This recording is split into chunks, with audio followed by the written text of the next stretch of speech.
Topic of discussion है accommodation में इसके जिसमें मैं डिस्कस करूंगा इट्स मैकेनिज्म और इसके क्लिनिकल सा डिस्कस करूंगा। चैप्टर 50 गाइडन का ये पार्ट है, मैं उसी का सीक्वेंस फॉलो कर रहा हूँ। तो इस अकोमोडेशन क्या होती है, इसको समझने से पहले आपको जनरल रूल्स का याद होना, आपको पता होना बहुत ज़रूरी है। वो जनरल रूल्स क्या है कि नॉर्मली क्या होता है कि जब भी कोई लेंस हो हमारे पास, इसमें से रेज़ गुजरें, रेज़ गुजरने के बाद क्या कर जाती हैं, एक पॉइंट पर जाके मीट कर जाती हैं। और ये जो रेज़ को बेंड किया लेंस ने, कन्वेक्स लेंस है ख़ास तौर पे, इस प्रॉपर्टी को उसको क्या कहते हैं, रिफ्रैक्टिंग पावर।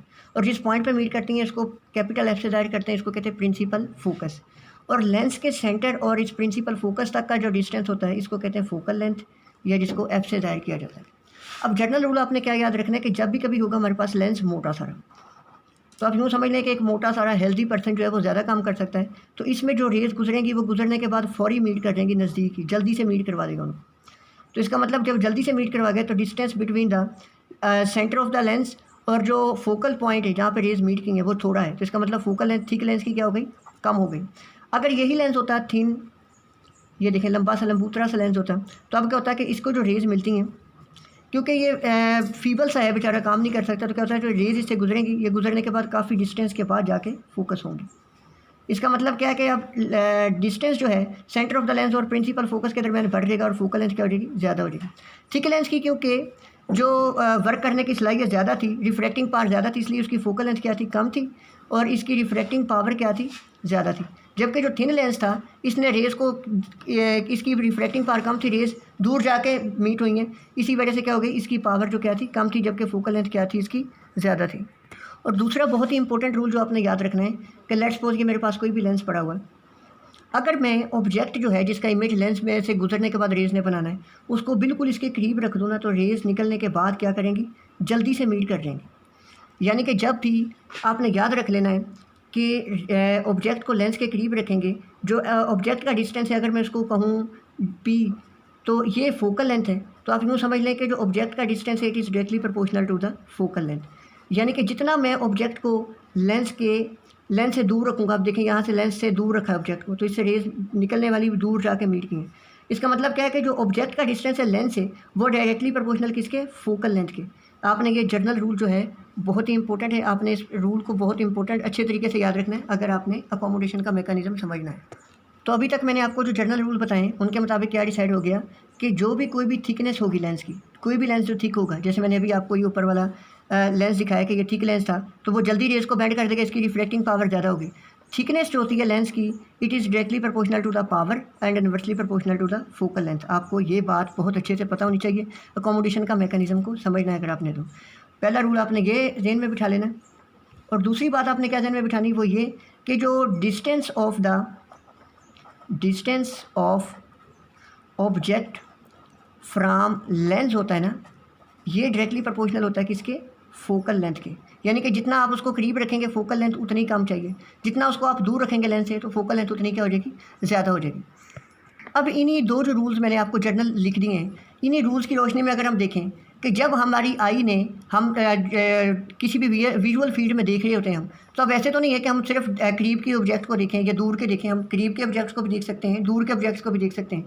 तो जब मैंने करीब के ऑब्जेक्ट्स को देखना होगा तो कौन सा रूल फॉलो होगा कि यानी कि जब मैं करीब से देख रहा हूँ, रीडिंग कर रहा हूँ, तो उस टाइम पे क्या होता है कि जो distance of the object from the lens, क्योंकि कम रिक्वायर है इसलिए फोकल लेंथ कम रिक्वायर होती है। और मैंने आपको पहले बताया जब फोकल लेंथ कम रिक्वायर है तो इसका मतलब थिकनेस क्या होनी चाहिए, ज़्यादा होनी चाहिए। इसका मतलब फॉर द, अगर नियर ऑब्जेक्ट देखना है ना, नियर ऑब्जेक्ट, तो यहाँ से जर्नल रूल बन गया, फोकल लेंथ क्या रिक्वायर है, क्योंकि डिस्टेंस, अगर नियर ऑब्जेक्ट का डिस्टेंस क्या हो जाएगा, कम, और फोकल लेंथ क्या हो जाएगी, कम। जब फोकल लेंथ होगी कम तो यहाँ से आपको मैंने बताया भी थिकनेस कैसी चाहिए, ज़्यादा। तो इसका मतलब नियर ऑब्जेक्ट को फोकस करने के लिए लेंस कैसा चाहिए, थिक चाहिए, फोकल लेंथ कम चाहिए, पावर क्या चाहिए, ज़्यादा चाहिए। जबकि अगर फार ऑब्जेक्ट है कोई, इसको फोकस करना है तो हमें क्या चाहिए, डिस्टेंस जो है ऑब्जेक्ट का क्योंकि ज़्यादा होता है, तो इसी वजह से फोकल लेंथ क्या चाहिए, ज़्यादा चाहिए, जबकि रिफ्रैक्टिंग पावर क्या चाहिए, कम चाहिए, इसी वजह से लेंस कैसा चाहिए, थिन चाहिए। तो इसका मतलब जब भी मैं कोई लेट्स सपोज दूर की चीज़ को देख रहा हूँ, अब दूर की चीज़ को देखते यकदम मैंने अब क्या देखना है, किसी करीब की चीज़ को देखना है, तो उस टाइम पे मेरा लेंस जब दूर की चीज़ को देख रहा था कैसा था, थिन था, फ्लैट था। अब मुझे कैसा चाहिए, थिक चाहिए। तो ये जो लेंस की शेप में चेंज आइए थिन से थिक, ताकि मैं फार ऑब्जेक्ट से यकदम जब मैं करीब की चीज़ को देख रहा हूँ इसको भी फोकस कर सकूँ।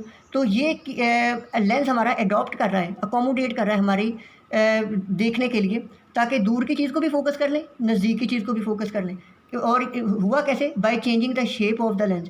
इस फिनामिना को कि लेंस की शेप चेंज करके हम लेंस की पावर को चेंज कर दें, तो इस फिनामिना को कहते हैं अकोमोडेशन। तो समराइज़ मैंने कर दिया कि यानी कि जब हमने किसी करीब के ऑब्जेक्ट्स को देखना है, उसके लिए लेंस की शेप, क्योंकि लेंस मोटा चाहिए, थिक चाहिए, रिफ्रैक्टिंग पावर ज़्यादा चाहिए, तो लेंस को थिन से कैसा कर दिया? थिक कर दिया। तो पावर को हमने चेंज किया कैसे? By changing the shape of the lens. इसी पावर को चेंज करना, लेंस की शेप को चेंज करके, इस फिनामिना को कहते हैं अकोमोडेशन। अब बुक से इसका मैकेनिज्म मैं आपको डिस्कस करवा दूँ, उससे पहले आपको कुछ ना जनरल टिपिकल फीचर के बारे में पता होना चाहिए। ये पड़ा हुआ हमारा लेंस जो होता है, इसके इर्द गिर्द काफ़ी सारे लिगामेंट्स पड़े होते हैं। ये जो पड़े हुए हैं इनको कहते हैं सस्पेंसरी लिगामेंट या जोनियूल्स कहते हैं। और होता क्या है कि लेंस को ये लिगामेंट जब कॉन्ट्रैक्ट करते हैं तो ये लेंस को बाहर की तरफ इस तरह पुल करेंगे। जब लेंस को बाहर की तरफ पुल करेंगे तो लेंस कैसा हो जाएगा? इस शेप से किस शेप में आ जाएगा? फ्लैट सी शेप में आ जाएगा। तो आपको पता है कि जब भी चीज़ कोई सर्कुलर होती है उसकी रिफ्रैक्टिंग पावर हमेशा ज़्यादा होती है, तो इस तरह तो लेंस की रिफ्रैक्टिंग पावर कम हो जाएगी। तो ये जो है लिगामेंट, इसको कॉन्ट्रैक्ट करके क्या कर देते हैं? फ्लैट कर देते हैं।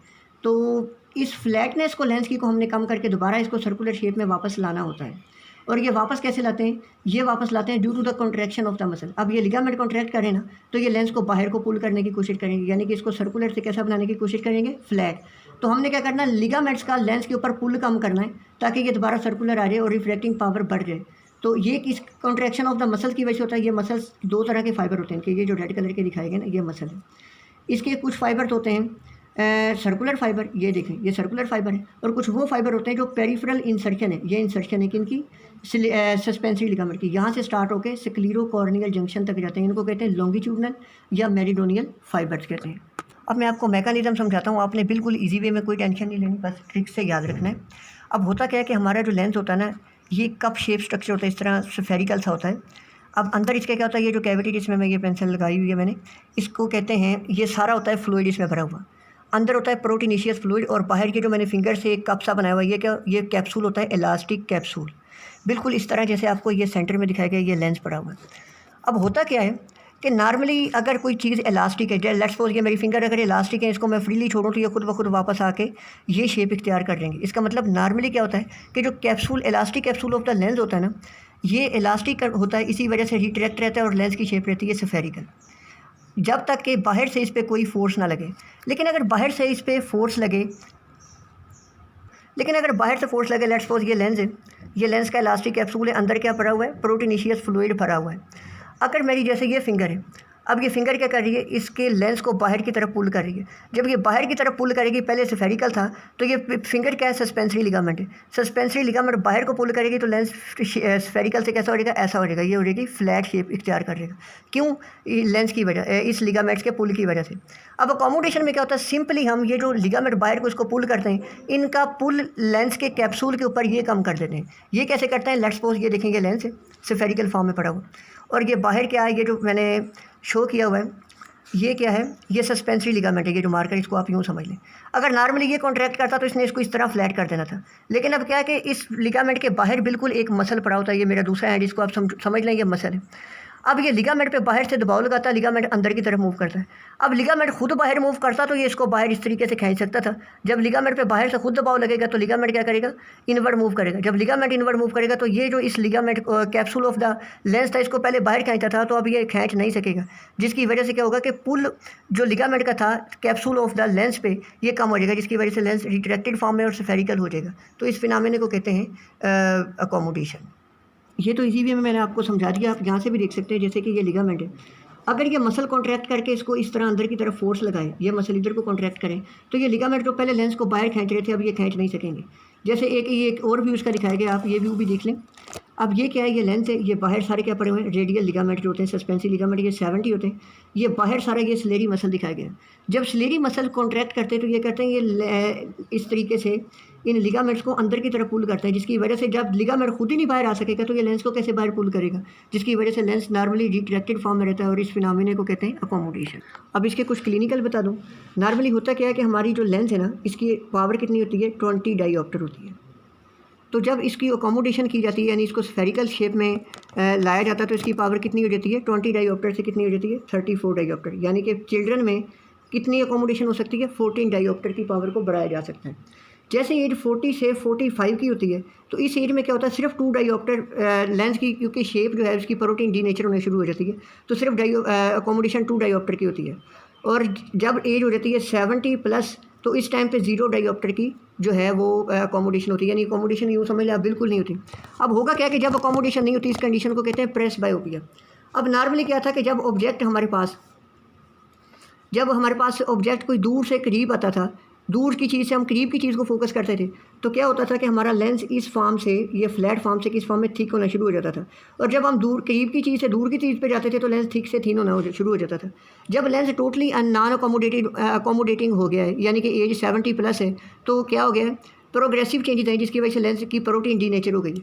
तो अब क्या होगा कि जब ऑब्जेक्ट ने, अगर लेट्स सपोज करीब की चीज़ को देख रहे हैं, जब यकदम दूर की चीज़ को देखेगा, लेंस नॉर्मली थिन हो जाना चाहिए था, लेकिन लेंस थिन हो नहीं रहा क्योंकि अकोमोडेशन एब्सेंट है।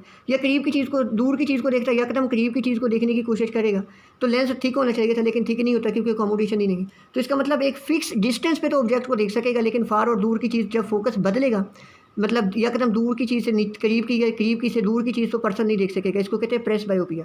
और इंपॉर्टेंट बात ये, जो स्लेरी मसल कॉन्ट्रैक्ट करते हैं, इनकी नर्व सप्लाई कौन सी होती है, ऑक्यूलोमोटर नर्व, क्रेनियल नर्व 3। आपने इंपॉर्टेंट बात याद रखनी, जो पैरासिम्पैथेटिक फाइबर्स लेके आती है इसका कंट्रोल में मेनली होते हैं पैरासिम्पैथेटिक फाइबर। और अगर सिम्पैथेटिक कंट्रोल की बात करें तो तकरीबन ऑलमोस्ट नन होता है। मतलब मेनली जो फाइबर इसको मिले होते हैं कॉन्ट्रैक्शन के लिए, वो कौन से होते हैं, वो सारे के सारे पैरासिम्पैथेटिक फाइबर होते हैं। अगर आपको क्वेरी हो कमेंट सेक्शन में बता सकते हैं। Thank you very much.